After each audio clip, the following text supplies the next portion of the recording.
Find a quiet place before you do anything, because the loss of rock icon Rod Stewart has a deeper impact than any gravelly chorus he has ever sung. Maggie May, Do Ya Think I'm Sexy? And a 6-decade career are what you remember him for. But a personal grief that changed his life is hidden behind those platinum recordings. Please stay tuned until you hear how you may respect his trip. Pay particular attention to the last surprise, which even the most ardent admirers didn't anticipate. In the spring of 2006, Rod's entire world collapsed. Sean Stewart, his oldest son, was 19 at the time and just starting his own music career when he was discovered dead in his California home from what appeared to be an overdose. With his father's ambition and his mother's skill, Sean had it all except, as Rod would later realize, the coping mechanisms. Although the news made headlines, the true destruction took place behind Rod's mansion's closed doors, where platinum plaques watched as his grief overcame him. Rod, a proud father who was excited to share the stage, had taken Sean on tour only months before. They had conjured up duet ideas, posed for photos, and giggled backstage. Then the phone call came in the middle of the night.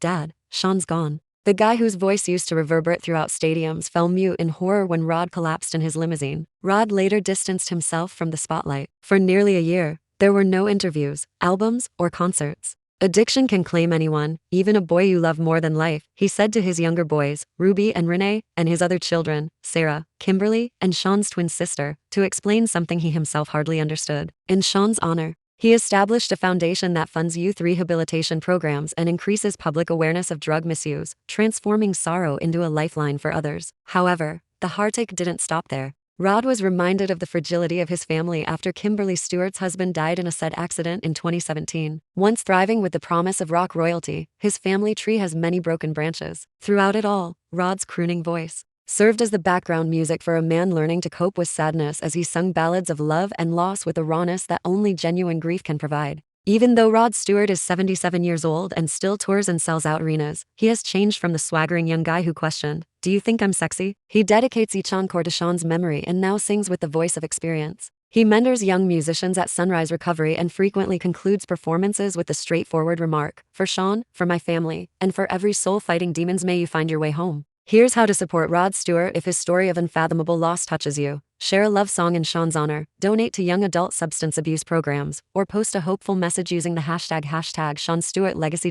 Because we all realize how valuable and vulnerable every beat really is when rock icons confront life's most difficult chords.